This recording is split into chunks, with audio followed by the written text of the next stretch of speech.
Hello students, आज हम lesson 7th जिसका नाम है प्रकृति में ऊष्मा का स्थानांतरण कि प्रकृति में ऊष्मा का स्थानांतरण कैसे होता है, तो उसका अध्ययन करेंगे। तो देखते हैं बच्चों, पेमा और उनका भाई पालदेन गंगटोक में रहते हैं। सर्दी की एक ठंडी शाम को वे आग जलाकर उसके आसपास बैठे हैं। पालदेन शीतकालीन अवकाश में केरल घूमने के अपने अनुभव साझा करता है। वह बताता है कि सर्दियों के मौसम में गंगटोक की तुलना में केरल अत्यंत उष्ण एवं आर्द्र है। पेमा और पालदेन दोनों यह जानने के लिए उत्सुक हैं कि कुछ स्थान बहुत ठंडे और कुछ स्थान बहुत गर्म क्यों होते हैं। पेमा और पालदेन दोनों इस जानने के लिए इच्छुक हैं कि कुछ स्थान बहुत ठंडे और कुछ स्थान बहुत गर्म क्यों होते हैं। उनके दादाजी विज्ञान के एक सेवानिवृत्त अध्यापक हैं। वे उनकी जिज्ञासा को सुनकर कहते हैं, केरल गंगटोक की अपेक्षा भूमध्य रेखा के अधिक समीप है और इसकी लंबी समुद्र तटीय रेखा भी है, अतः वहाँ का मौसम अधिक उष्ण एवं आर्द्र होता है। पालदेन उत्तर देता है, हाँ, हमने कक्षा 6 के विज्ञान एवं सामाजिक विज्ञान में सीखा कि हमारे लिए धरती पर सूर्य ही ऊष्मा और प्रकाश का मुख्य स्रोत है। यानी धरती पर सूर्य से ही हमें ऊष्मा मिलती है और प्रकाश मिलता है। सूर्य ही ऊष्मा और प्रकाश का मुख्य स्रोत है और भूमध्य रेखा पर सूर्य का प्रकाश सीधा पड़ता है। वार्तालाप के समय पेमा अत्यंत ध्यानपूर्वक अपनी दादी माँ को एक धातु के बड़े पात्र में सिक्किम का एक पारंपरिक व्यंजन थुक्पा बनाते हुए देख रही है। पेमा पूछती है, भोजन बनाने के लिए सामान्यतः धातु के पात्रों का ही उपयोग क्यों किया जाता है। पालदेन तुरंत उत्तर देते हुए बताता है कि उसने धातु और अधातुओं का संसार नामक अध्याय में पढ़ा है कि ऐसे पदार्थ ऊष्मा के सुचालक होते हैं। यानी धातु और अधातु के जो धातु से पदार्थ बने होते हैं वो ऊष्मा के सुचालक होते हैं। देखो यहाँ पर इनकी दादी कुछ थुक्पा खाने की चीज़ होती है सिक्के में, उसको थुक्पा बोलते हैं, वो इनकी दादी यहाँ पर बना रही है। आगे देखते हैं बच्चों, ये बच्चा भी सोच रहा है कि इन पदार्थों में ऊष्मा का स्थानांतरण कैसे होता है। आइए एक क्रियाकलाप करके सीखते कि कुछ नया पदार्थ क्रियाकलाप के सीखे कुछ पदार्थ ऊष्मा के सुचालक क्यों होते हैं, यानी वो ऊष्मा के सुचालक कैसे होते हैं। तो यहाँ पर है 7.1 ऊष्मा का चालन। क्रियाकलाप 7.1 सावधानी, यह क्रियाकलाप शिक्षक अथवा किसी वयस्क के निरीक्षण में ही किया जाना चाहिए। एक 15 सेंटीमीटर लंबी एल्युमिनियम अथवा लोहे की पट्टी लीजिए। 4 पिनों को मोम की सहायता से इस पट्टी पर लगभग 2 सेंटीमीटर की समान दूरी पर चिपका दीजिए। जैसे यह चित्र में दर्शाया गया है कि यहाँ पर एक एल्युमिनियम की लंबी छड़ ले ली या पट्टी ले ली लोहे की, 4 पिनों को जैसे 1 2 3 4 चारों को मोम की सहायता से इस पट्टी पर लगभग 2-2 सेंटीमीटर का गैप देके समान दूरी पर चिपका दिया है। पट्टी को सुरक्षापूर्वक स्टैंड पर लगाइए एवं पिनों को 1 2 3 और 4 से नामांकित कीजिए, जैसा कि चित्र 7.1 में प्रदर्शित किया गया है।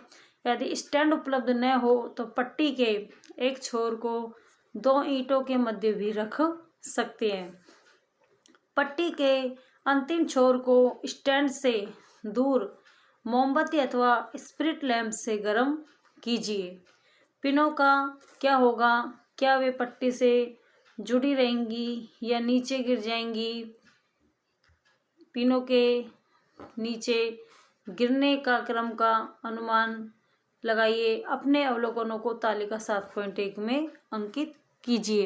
यानी तालिका 7.1 पिनों का गिरना। सर्वप्रथम गिरने वाली पिन अनुमान अवलोकन, आपने जो अवलोकन किया उसके कारण सबसे पहले हमें चौथे नंबर की जो पिन है वो गिरेगी, क्योंकि वो पिन एक लोहे की, आपने अवलोकन किया कि कौन सी पिन मतलब सबसे पहले गिरती है। जैसे ही हम उस मोमबत्ती को जलाएंगे तो सबसे पहले 1 नंबर की पिन है वो गिरती है, उसके बाद 2 नंबर की, फिर 3 नंबर की और फिर लास्ट में 4 नंबर की पिन गिरती है। तो यहाँ देखिए बच्चों, आपने अवलोकन किया कि मोमबत्ती की लो की निकटतम पिन फर्स्ट सर्वप्रथम गिरती है, उसके बाद पिन 2, फिर पिन 3 और अंत में पिन 4 गिरती है।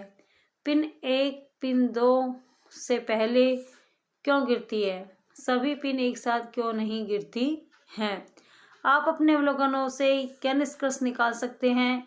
क्या आपको लगता है कि धातु की पट्टी में ऊष्मा का स्थानांतरण उस सिरे से हो रहा है जहाँ से धातु की पट्टी को गर्म किया जा रहा है?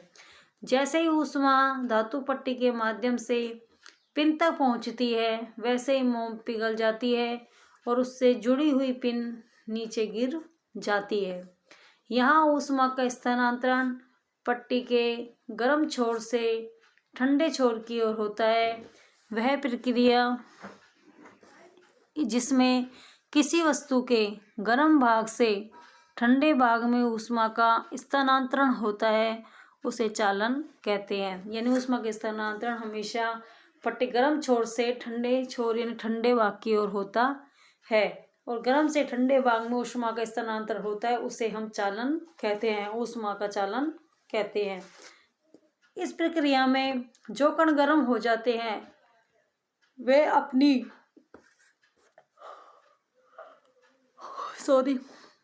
ऊष्मा को अपने से अगले कण को स्थानांतरित कर देते हैं, और यह प्रक्रिया इसी प्रकार आगे बढ़ती रहती है, जबकि कण स्वयं अपने स्थान पर ही स्थिर रहते हैं, लेकिन ऊष्मा का स्थानांतरण होता रहता है।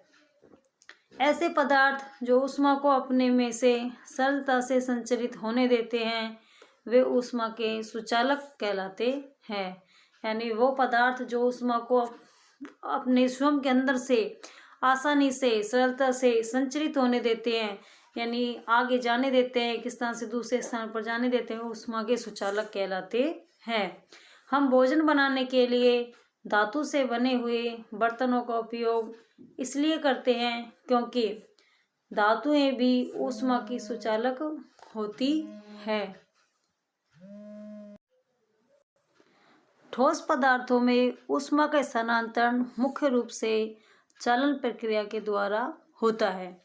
यदि हम धातु की पट्टी के स्थान पर लकड़ी अथवा कांच जैसे पदार्थों से बनी पट्टी का उपयोग करते हैं तो क्रियाकलाप 7.1 में पिन नीचे नहीं गिरेंगी।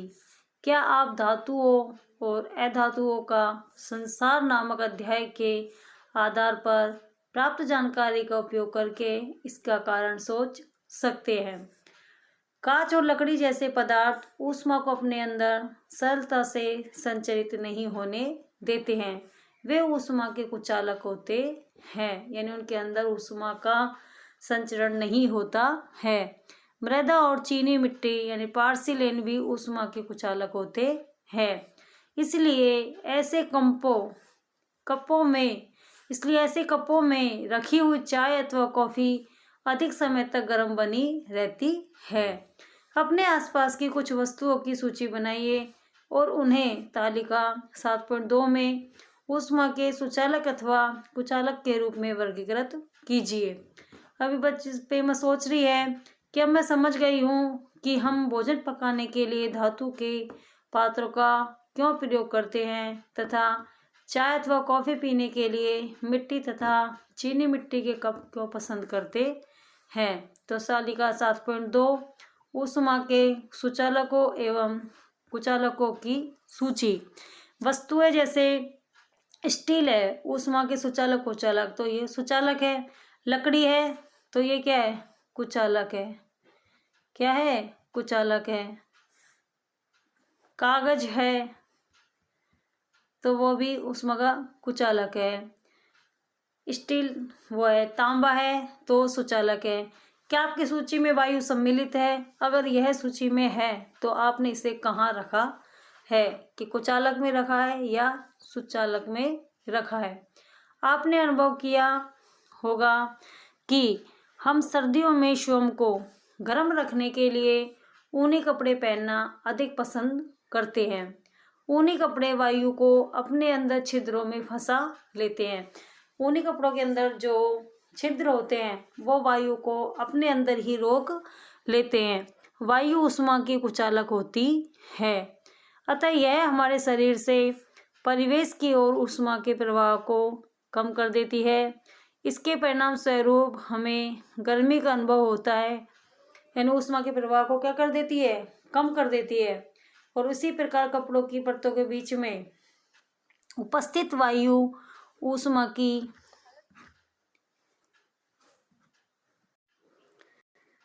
अतः यह हमारे शरीर से परिवेश की ओर ऊष्मा के प्रवाह को कम कर देती है। इसके परिणाम स्वरूप हमें गर्मी का अनुभव होता है।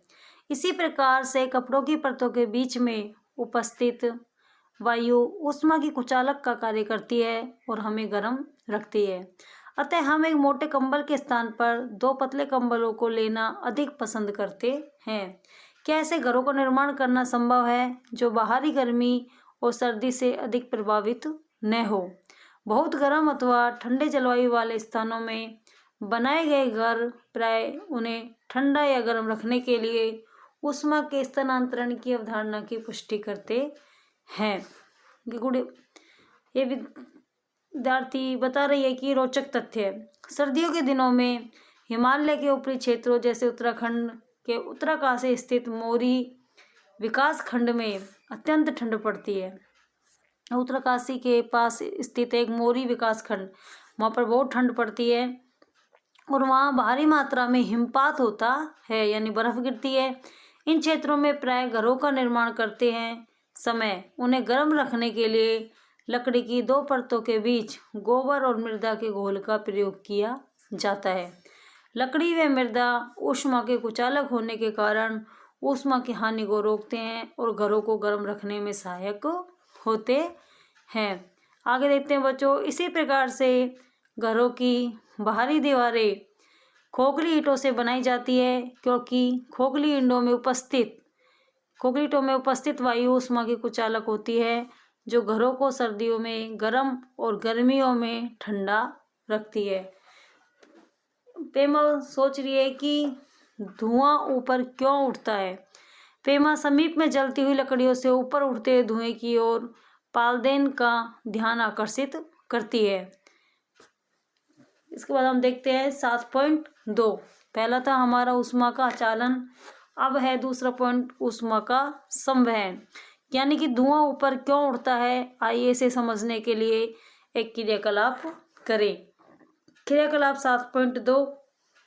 समान आकार के कागज के 2 कप लेंगे, यानी समान आकार के कागज के 2 कप लेंगे।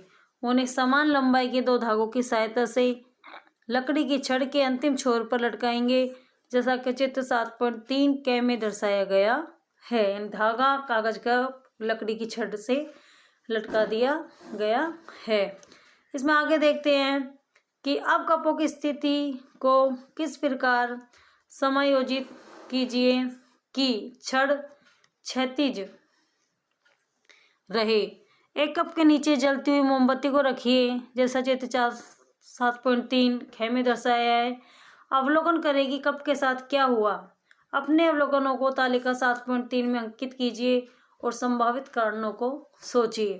तालिका 7.3 कपों से संबंधित अवलोकन और अवलोकन के संभावित कारण। आप निरीक्षण में पाते हैं कि जिस कप के नीचे मोमबत्ती रखी थी वह ऊपर उठ जाता है। चित्र 7.3 के ख में होता है ऐसा क्यों होता है? मोमबत्ती की लौ के आसपास की हवा गर्म हो जाती है। जैसे ही कप के अंदर की हवा गर्म होती है वह फैल जाती है और अधिक स्थान घेरती है। परिणाम स्वरूप यह हल्की हो जाती है और ऊपर उठती जाती है। यानी उसके अंदर की जो वायु होती है वो भी गर्म होकर अपने चारों ओर फैल जाती है और वो अधिक स्थान घेरती है। अधिक स्थान घेरने के बाद वो हल्की हो जाती है और ऊपर उठती है। अब वायु के गर्म होने पर उसके फैलाव का अनुभव आंशिक रूप से फूले हुए गुब्बारे को धूप में रखकर कर सकते हैं। गुब्बारे में भरी वायु गर्म होने के बाद फैलती है और गुब्बारा बड़ा हो जाता है। यानी अगर हम गुब्बारे को भी धूप में रख देंगे तो उसमें जो भरी वायु है वो गर्म होने के बाद फैलेगी और गुब्बारे का आकार बढ़ जाएगा। आपने अवश्य देखा होगा कि अगरबत्ती जलाने पर उसका धुआं ऊपर उठता है। धुआं गर्म गैसों व सूक्ष्म ठोस कणों का मिश्रण होता है जो किसी पदार्थ को जलाने पर निकलता है। जैसे ही यह आसपास की वायु से अधिक गर्म होता है वैसे ही धुआं ऊपर उठने लगता है। पालदेन बता रहा है, वो अपने विचार रख रहा है कि द्रवों में ऊष्मा का स्थानांतरण किस प्रकार होता है। क्या द्रव्य गर्म करने पर हवा के समान ऊपर उठते हैं? आइए निम्नलिखित क्रियाकलाप करके पता लगाएंगे कि द्रवों में ऊष्मा का स्थानांतरण कैसे होता है। अब तक तो हमने ठोसों में देखा था, अब है द्रवों में। क्रियाकलाप 7.3 सावधानी, यह क्रियाकलाप शिक्षक अथवा किसी वयस्क के निरीक्षण में ही किया जाना चाहिए। जल से आधा भरा हुआ 500 मिलीलीटर का एक बीकर लेंगे जैसा कि चित्र 7.5 क में दर्शाया गया है। एक नली की सहायता से पोटेशियम परमैंगनेट यानी K2NO3 का एक कण बीकर की तली के मध्य में रखेंगे। पोटेशियम को कैसे ही दर्शाते हैं? जब एक मोमबत्ती को बीकर के नीचे ठीक मध्य तली में रखेंगे। जल में रंगीन धारी की चाल का निरीक्षण करेंगे।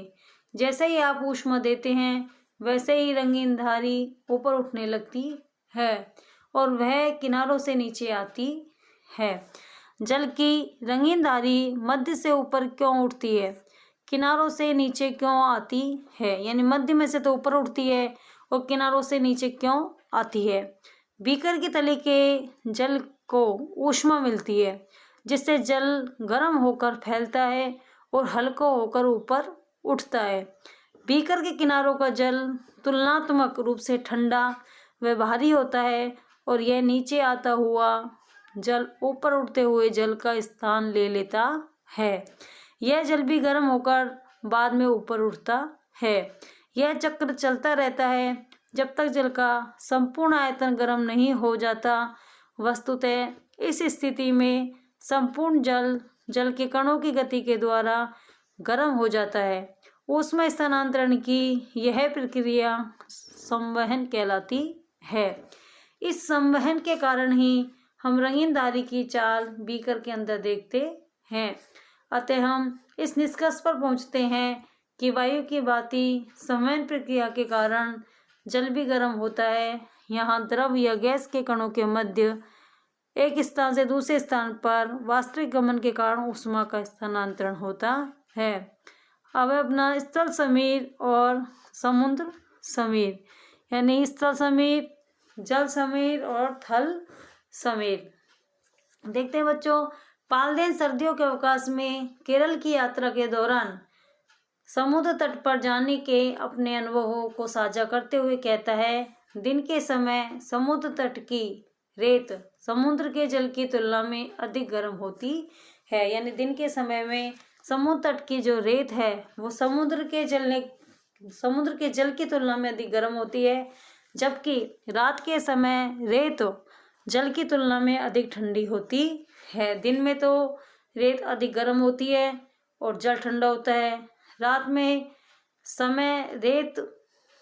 के समय रेत जल की तुलना में अधिक ठंडी होती है और जल गर्म होता है। यानी पे में उत्तर देती है, हाँ, विभिन्न वस्तुएं अलग अलग प्रकार से गर्म और अलग अलग प्रकार से ठंडी होती है। आइए क्रियाकलाप के माध्यम से जांचें कि स्थल और जल कैसे गर्म होते हैं। क्रियाकलाप 7.4 सावधानी, इस क्रियाकलाप को किसी खुली धूप वाले दिन शिक्षक अथवा किसी वयस्क के निरीक्षण में ही करें। 2 समान कटोरे लीजिए जैसा कि चित्र 7.6 में दर्शाया गया है। एक कटोरे को आधा जल से भरिए और दूसरे कटोरे को आधा मृदा से भरिए। प्रत्येक कटोरे में चित्र 7.6 में दर्शाए अनुसार प्रयोगशाला तापमापी लगाइए और इन्हें धूप में रखिए।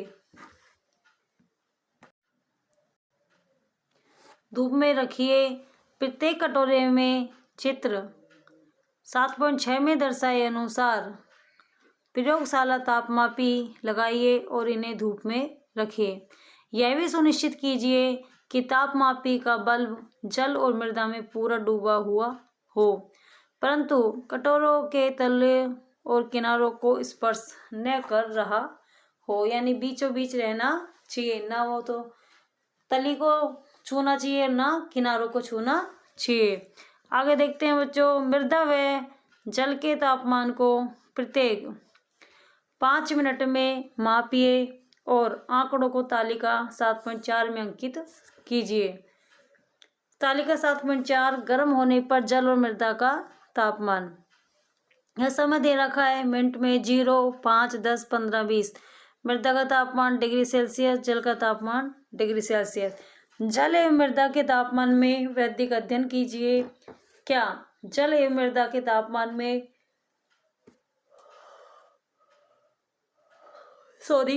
क्या जल एवं मृदा के तापमान में समान समय में समान मात्रा में वृद्धि हुई? यदि नहीं तो इनमें से कौन अधिक तीव्रता से गर्म हुआ? 20 मिनट में जल और मृदा के तापमान में कितनी वृद्धि हुई? 20 मिनट पश्चात आप पाएंगे कि मृदा का तापमान जल की तुलना में अधिक बढ़ा है, या यह इंगित करता है कि मृदा जल की तुलना में शीघ्रता से गर्म होती है। यानी 20 मिनट पश्चात आप पाएंगे कि मृदा का तापमान जल की तुलना में अधिक बढ़ा है, और यह इंगित करता है कि मृदा जल की तुलना में शीघ्रता से यानी जल्दी से गर्म होती है। क्या मृदा जल की तुलना में शीघ्र ठंडी भी होती है? गर्म होने के पश्चात मृदा एवं जल को कमरे के भीतर लाइए और 20 मिनट तक ठंडा होने दीजिए। आप देखेंगे कि मृदा जल की अपेक्षा शीघ्र ठंडी होती है। उसी प्रकार जैसे यह जल की तुलना में शीघ्र गर्म होती है, समुद्र तट के पास रहने वाले लोग जल और स्थल के अलग अलग दर से गर्म और ठंडा होने के कारण एक आनंददायक परिघटना का अनुभव करते हैं। दिन के समय जल की तुलना में स्थल शीघ्रता से गर्म होता है। इस कारण गर्म हवाएं स्थल से ऊपर उठती हैं और ठंडी हवाएं समुद्र से स्थल की ओर प्रवाहित होती है। समुद्र से स्थल की ओर ठंडी हवा के गमन को समुद्र समीर कहते हैं, यानी समुद्र से स्थल की ओर ठंडी हवा का जाना समुद्र समीर कहलाता है। चित्र 7.7 में इसी कारण से गर्म प्रदेशों में समुद्र समीर लोगों को गर्मी से आराम प्रदान करती है। इसलिए तटीय क्षेत्रों में भवनों की खिड़कियों की दिशा समुद्र की ओर रखी जाती है। रात के समय यह प्रक्रिया विपरीत हो जाती है। सूर्य के प्रकाश के अभाव में स्थल जल की अपेक्षा शीघ्र ठंडा होता है, यानी रात के समय प्रक्रिया विपरीत हो जाती है।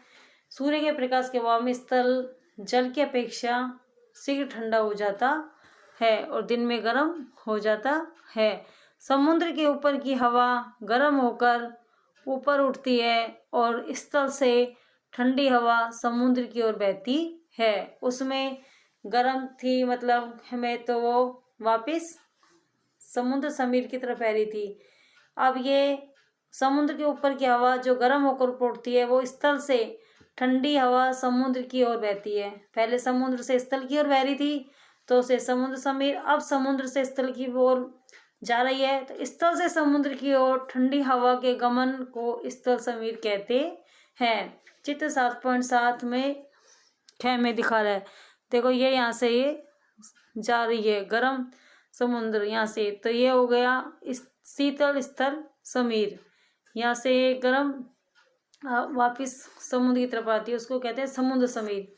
अतः समुद्र के तट पर रहने वाले लोग अनुभव करते हैं कि दिन और रात के समय पवन की दिशा विपरीत हो जाती है, यानी उनकी दिशाएं अलग अलग हो जाती है। तीसरा है विकिरण। पहला था चालन, फिर संवहन, तीसरा है विकिरण। क्या आपको स्मरण है कि पेमा और पालदेन जलती हुई आग के आसपास बैठे हुए थे? उन्हें गर्मी की अनुभूति हुई थी। उनके दादाजी ने उन्हें बताते हैं कि जिस प्रक्रिया से ऊष्मा का स्थानांतरण आग जैसी गर्म वस्तु से हमारे शरीर तक सीधा होता है उसे विकिरण कहा जाता है। यानी कि जिस प्रक्रिया से ऊष्मा के स्थानांतरण आग जैसी गर्म वस्तु से हमारे शरीर तक सीधा होता है उसे विकिरण कहा जाता है। सूर्य की ऊष्मा भी इसी प्रक्रिया द्वारा हम तक पहुंचती है। विकिरण द्वारा ऊष्मा के स्थानांतरण को किसी माध्यम की आवश्यकता नहीं होती है। विकिरण द्वारा ऊष्मा के जो स्थानांतरण है उसमें किसी भी माध्यम की आवश्यकता नहीं होती है। सभी वस्तुओं में ऊष्मा का विकिरण होता है। आपने अवश्य देखा होगा कि जब कोई गर्म पात्र आग से दूर हटाकर रखा जाता है तो कुछ समय पश्चात वह ठंडा हो जाता है।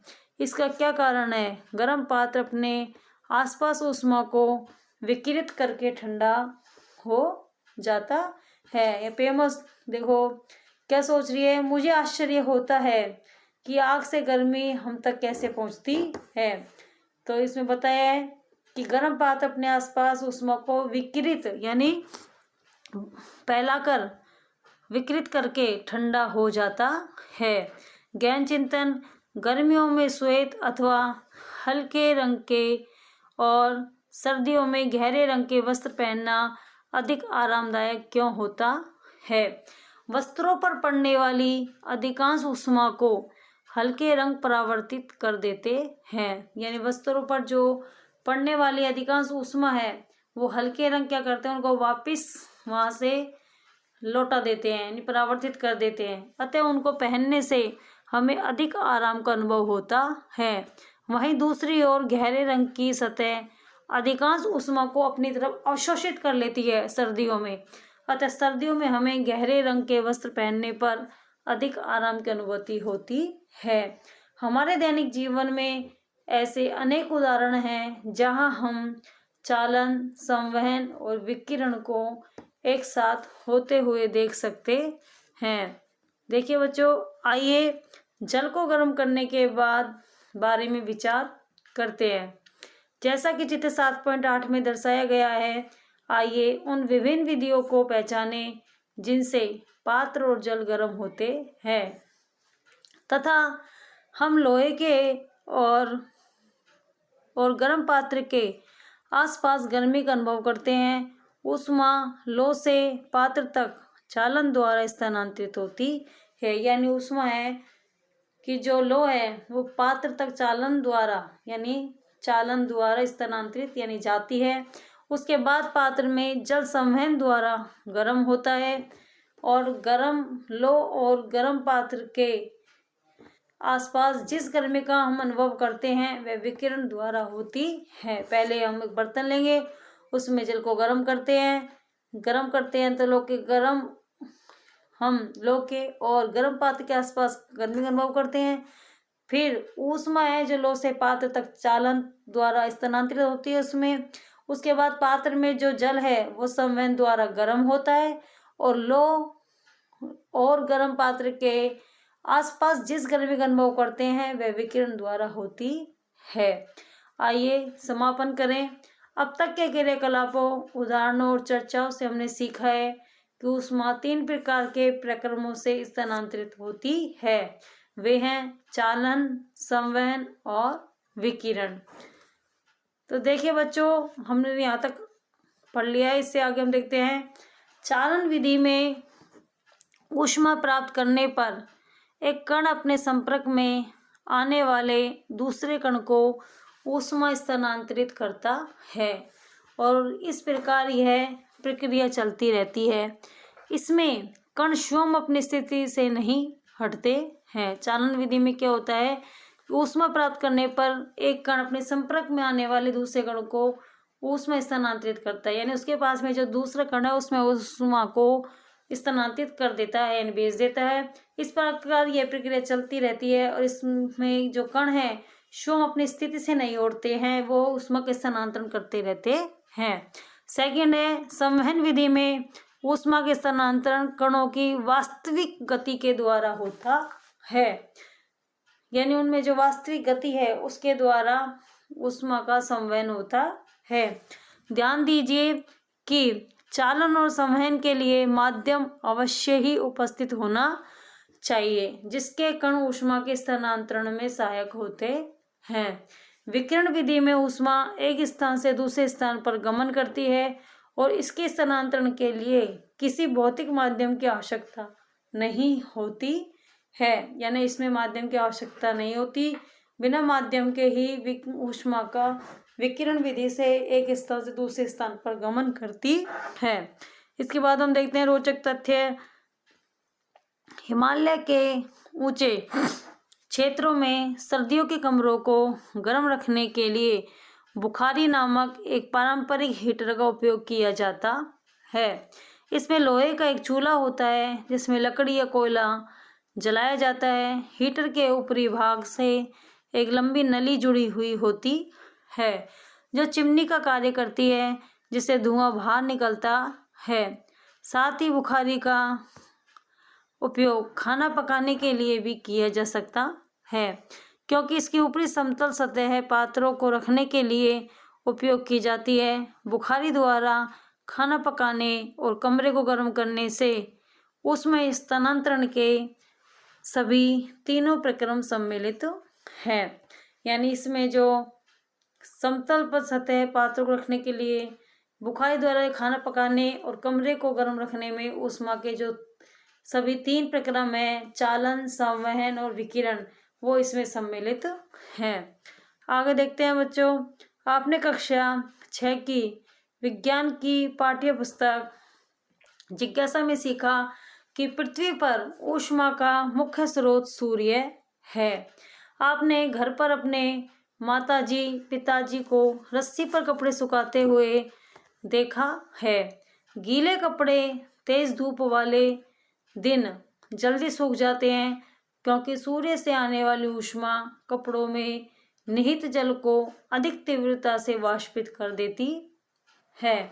अतः सूर्य से प्राप्त ऊष्मा जल के वाष्पीकरण में महत्वपूर्ण भूमिका निभाती है, चाहे वह रस्सी पर सूख रहे कपड़ों से हो या महासागर और झीलों जैसे जल निकायों से। इसे अधिक विस्तार से समझने के लिए आइए जल चक्र की परिघटना को देखें। 7.4 जल चक्र। आपने कक्षा 6 की विज्ञान की पाठ्य पुस्तक जिज्ञासा में यह भी सीखा है कि प्रकृति में जल 3 अवस्थाओं में पाया जाता है। द्रव के रूप में यह पृथ्वी पर समुद्र, नदियों और झीलों में पाया जाता है।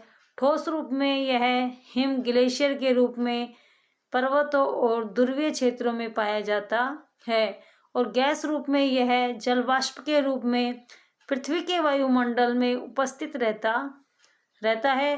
ग्रीष्म काल में हिम यानी बर्फ की कुछ मात्रा सूर्य के विकिरण द्वारा जल में रूपांतरित होकर नदियों के रूप में बहती है और अंततः महासागर में मिल जाती हैं।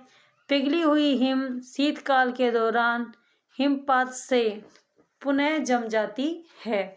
समुद्रों, नदियों और झीलों में जल सूर्य की ऊष्मा के कारण गर्म हो जाता है, यानी समुद्र, नदी और झील है उनमें जल है जो सूर्य की ऊष्मा है उसके कारण गर्म हो जाता है और यह जलवाष्प के रूप में वाष्पित हो जाता है। पेड़ों और पौधों से भी जल वाष्पोत्सर्जित होता है। जब जल वाष्प ऊपर उठती है तो वह ठंडी हो जाती है और संघनित होकर बादलों का निर्माण करती है। बादलों से जल वर्षा, हिम और ओलों के रूप में पृथ्वी पर आता है। इस प्रक्रिया को वर्षण कहते हैं। जल वाष्प के रूप में जल निरंतर ऊपर की ओर गति करता है और वर्षण द्वारा नीचे की ओर गति करता है, जिससे यह पुनः जल निकायों में वापस आ जाता है। यही जल चक्र कहलाता है। अतः जल चक्र नदियों, झीलों और समुद्रों में जल के पुनः वितरण और पुनः पूर्ति में सहायता करता है। यह पृथ्वी पर जल की कुल मात्रा को संरक्षित रखने का कार्य करता है। कौन? जल चक्र। जो जल पृथ्वी की सतह पर गिरता है वह तालाबों, झीलों, नदियों और समुद्रों में चला जाता है अथवा भूमि में रिस जाता है। वैज्ञानिक से परिचय। वराहमिहिर 6ठी शताब्दी में उज्जैनी, वर्तमान यानी उज्जैन, मध्य प्रदेश के महान खगोलज्ञ और गणितज्ञ थे। बृहद संहिता में उन्होंने मौसमी वर्षण का अनुमान लगाने की एक पद्धति का सूत्रपात किया था। उनका मौसमी वर्षण के लिए अनुमान प्राकृतिक परिघटनाओं पर आधारित था, जैसे बादलों को बनना, हवा का प्रवाह और तारों तथा चंद्रमा की स्थिति। आपने लोगों को कुओं और हैंडपंपों से पानी निकालते हुए देखा होगा। यह वह जल है जो भूमि में रिस गया था। तो पहले के ज़माने में नल कमाते थे, पानी कमाता, सब लोग कुएं से, हैंडपंप से पानी ले लेकर आते थे। तो 4.1 जल का धरती में, यहाँ पेमा देखो क्या बता रही है कि पृथ्वी की सतह से जल का अंतःस्यंदन किस प्रकार होता है। यानी जल का धरती में अंतःस्यंदन कैसे होता है। क्रियाकलाप 7.5। 1 लीटर वाली उपयोग की हुई प्लास्टिक की 3 पारदर्शी बोतलें लेंगे। इन बोतलों को बीच में काटेंगे और प्रत्येक बोतल के ढक्कन में एक छोटा छिद्र करेंगे। इन्हें स्टैंड पर उल्टा रख देंगे। फिर एक बोतल में मृदा, दूसरी में बालू, तीसरी में बजरी डालेंगे, जैसा कि चित्र 7.10 में दर्शाया गया है। चित्रानुसार बोतलों के नीचे समान आकार के 3 बीकर रखिए। प्रत्येक बोतल में 200 मिलीलीटर जल डालेंगे। प्रत्येक बोतल में से प्रवाहित होकर निकलने वाले जल की मात्रा का अनुमान लगाएंगे। 10 मिनट तक प्रत्येक बीकर में बोतल से प्रवाहित होने वाले जल को एकत्रित करेंगे। प्रत्येक बोतल से आने वाले जल की मात्रा की तुलना करेंगे। तो तालिका 7.5, जिसमें जल का अंतःस्यंदन। भरी हुई बोतलें। बोतल 1 मृदा, 2 बालू, 3 बजरी। अनुमान जल का अंतःस्यंदन बहुत धीमा होता है, या धीमा या तीव्र। अवलोकन जल का अंतःस्यंदन बहुत धीमा और तीव्र। देखो बोतल 1 है जिसमें मृदा है, उसमें थोड़ा धीमा होएगा। बालू है, उसमें थोड़ा और धीमा, मतलब बहुत धीमा, फिर धीमा, और बजरी में है तीव्र होगा। क्यों होगा? क्या आपने परिणामों का आपके अनुमानों के साथ मिलान हो रहा है? आपने यह अवलोकन किया होगा कि जल बजरी से सबसे तीव्र गति से, बालू से धीमे से, और बजरी से तीव्र गति से, बालू से धीमे से, और मृदा में से अत्यंत धीरे रिसता है। ऐसा क्यों होता है? बजरी के कणों के बीच के स्थान बालू और मृदा के कणों के बीच के स्थानों से अधिक चौड़े होते हैं, यानी उनके अंदर गैप बहुत होता है, रिक्त स्थान ज़्यादा होते हैं, और इसीलिए बजरी से जल सरलता से रिस जाता है। इसी प्रकार जल पृथ्वी की सतह के नीचे रिसता है, और मृदा और चट्टानों से सतही जल के रिसने की प्रक्रिया अंतःस्यंदन कहलाती है।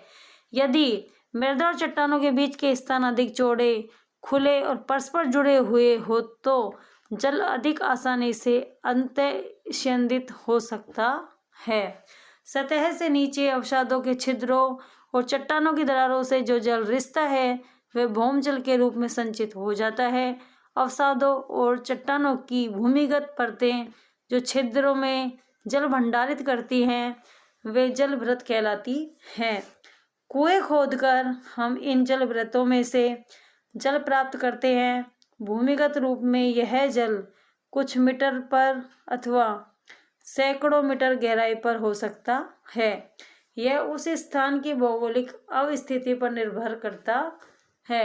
आगे देखते हैं बच्चों। तो यहाँ तक आपको समझ आ गया होगा।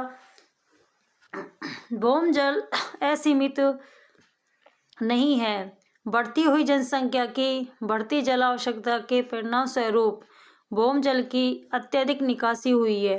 इसके साथ ही नगरीय क्षेत्रों में वनस्पति आवरण में कमी और कंक्रीट की सतहों में वृद्धि ने जल अंतःस्यंदन को सीमित कर दिया है। इसके फलस्वरूप भौमजल का अपक्षय होता जा रहा है। भौमजल की पूर्ति के लिए वर्षा जल संग्रहण का और पुनः भरण गड्ढों का उपयोग किया जाता है। अतः जल चक्र से ही भौमजल के स्रोत पुनः भरे रहते हैं और सतत जल की आपूर्ति बनी रहती है। जल की कमी से जीवन कठिन हो जाता है। अतः लोगों ने जल के संरक्षण की प्रभावी विधियां विकसित कर ली है। उदाहरण के लिए लद्दाख में लोग सर्दियों से हिम के स्तूप बनाकर जल का संरक्षण किया करते हैं। यानी ऐसे घर जैसा बना लेते हैं बर्फ का और उसमें उस जल को इकट्ठा कर लेते हैं। आगे देखते हैं विज्ञान एवं समाज। हिम स्तूप। लद्दाख में वसंत के मौसम में प्राय जलधाराएं सूख जाती हैं जिससे जल की कमी हो जाती है।